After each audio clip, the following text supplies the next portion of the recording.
For years, doctors have been working on a way to help people with sickle cell disease, a genetic condition that causes extreme chronic pain as well as life-threatening strokes and organ damage. News 2's Carolyn Murray has a story on how one family's journey has followed a cure for sickle cell disease. Sophia, thank you. Sickle cell disease affects an estimated 100,000 Americans. One of those is the son of an NBC News colleague based in Charlotte. Here's a look at that family's journey who hope to find a cure. Any other questions for us today about the plan? The McDonald family has waited 13 years for this doctor's visit. You know that something wasn't right. A bone marrow transplant for son Jensen, intended to cure him of sickle cell disease. I want to see this child live without pain. And here's the cause of the excruciating chronic pain associated with sickle cell. Misshapen red blood cells that clog vessels, starving organs and tissue of oxygen. Sometimes pain is so bad it's really hard to explain it. Treatments are usually limited to heavy painkillers and frequent blood transfusions.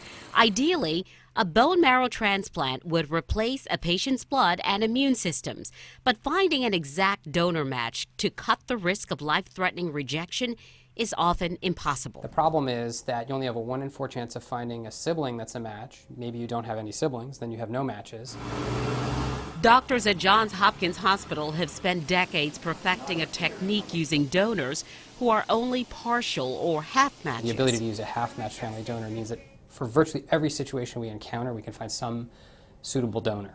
The process involves taking stem cells from a healthy person's bone marrow and then transfusing them into a patient. The medical science is finally there to help him. And you're the one to do it. I'm the donor. How great is that?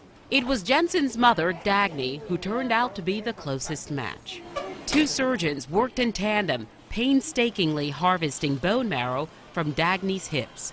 Within hours, Jensen was infused with his mother's stem cells, Dagny watching from the recovery room. God, thank you, God. A blessing for the McDonalds, a hope for thousands of others with sickle cell disease. Doctors can't say yet that Jensen is actually cured of the disease because it's only been 4 months since the transplant happened. It can take months for the new cells to grow and to begin to thrive. But he is home from the hospital with his family. He's doing well and no longer experiencing severe pain.